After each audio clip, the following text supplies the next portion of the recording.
நண்பர்களுக்கு வணக்கம். இந்த ஏர் இண்டியா கிராஷ் ரிப்போர்ட் என்னாச்சு ப்ரோ? அதுக்கப்புறம் எதுவும் அப்டேட் இருக்கா? பிளாக் பாக்ஸ்லாம் அனலைஸ் பண்ணிட்டாங்களா? எதுவும் ரிப்போர்ட் வந்திருக்கான்னு கேட்டு நிறையா பேர் மெசேஜ் பண்ணுறீங்க.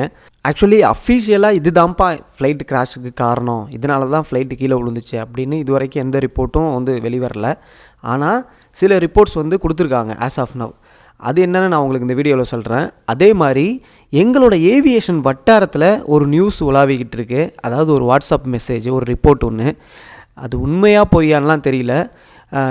பைலட்டோட சீட்டு தான் இந்த கிராஷுக்கு காரணம் அப்படின்னு சொல்லி ஒரு ரிப்போர்ட் ஒன்று வாட்ஸ்அப்பில் வந்துட்டுருக்கு.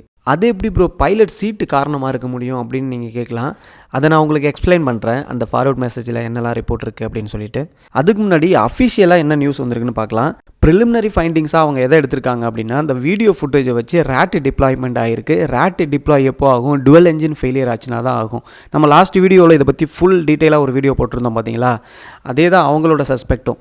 So dual engine power loss ஆனதுக்கான வாய்ப்புகள் ஏதாச்சும் இருந்துச்சா அப்படின்னு சொல்லிட்டு இன்வெஸ்டிகேஷன் போயிட்டுருக்கு ஒரு சைடில்.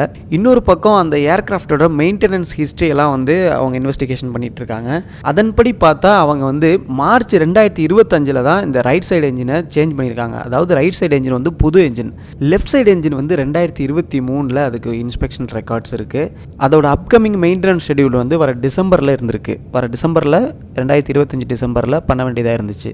அதுக்கப்புறம் நம்ம இந்தியாவோட DGCA, director general of civil aviation, அவங்க தான் இந்தியாவில் உள்ள எல்லா ஏர்லைனாக இருக்கட்டும், பைலட்டாக இருக்கட்டும், இன்ஜினியராக இருக்கட்டும், எல்லாத்துக்கும் அவங்க தான் அப்ரூவல் கொடுக்குறவங்க. இந்த இன்வெஸ்டிகேஷன் கூட அவங்க தலைமையில் தான் போயிட்டுருக்கு.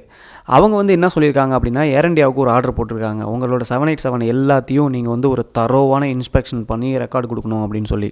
அப்புறம் இந்த பிளாக் பாக்ஸை இந்தியாவோட ஏர்கிராஃப்ட் ஆக்சிடென்ட் இன்வெஸ்டிகேஷன் பியூரோ அப்படின்னு சொல்லியிருக்காங்க. அவங்க யூகே அப்புறம் யூஎஸோட சப்போர்ட்டு ப்ளஸ் போயிங்கோட சப்போர்ட்டோட அந்த பிளாக் பாக்ஸை அனலைஸ் பண்ணிகிட்ருக்காங்க.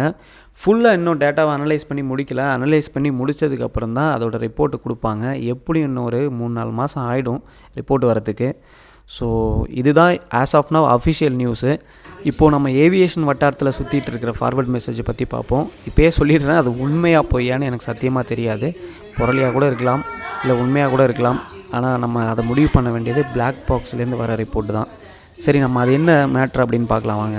இந்த மெசேஜில் என்னென்னு போட்டிருக்கு அப்படின்னு பார்த்தீங்கன்னா, கேப்டன் சீட்டு தான் ஆக்சிடெண்ட்டுக்கே காரணம் அப்படின்னு போட்டிருக்கு.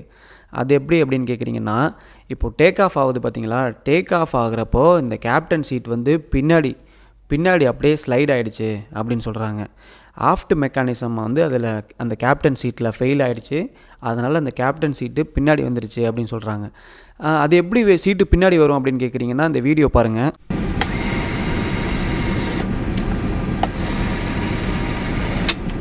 The other switch takes the seat backwards and forwards.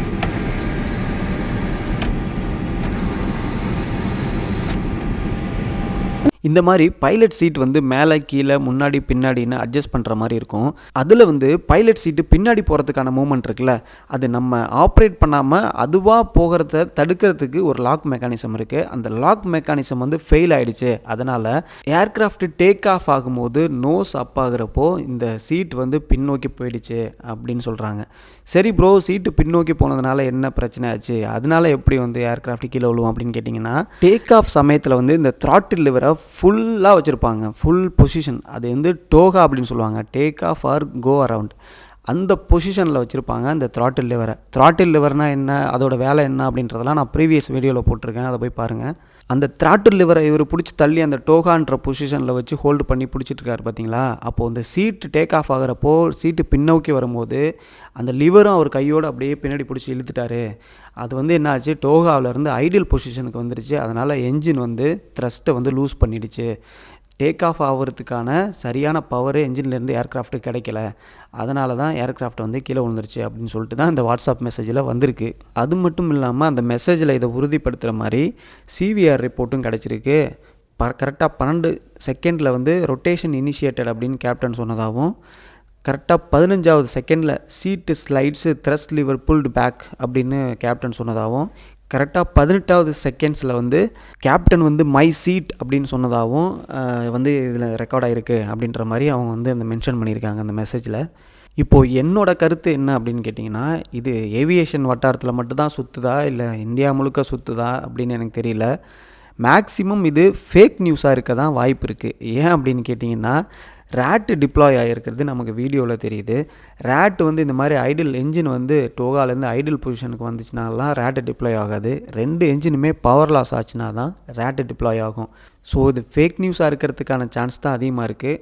So அஃபிஷியலாக என்ன நியூஸ் வருதோ அதை மட்டும் நம்புங்கள். ஓகே நண்பர்களே, மீண்டும் அடுத்த வீடியோவில் சந்திப்போம். அப்படி ஏதாச்சும் அஃபிஷியல் நியூஸ் இன் பிட்வீன் வந்துச்சுன்னா, ரிப்போர்ட் ஏதாவது சொன்னாங்க அப்படின்னா நான் வீடியோ போடுறேன். நன்றி, வணக்கம்.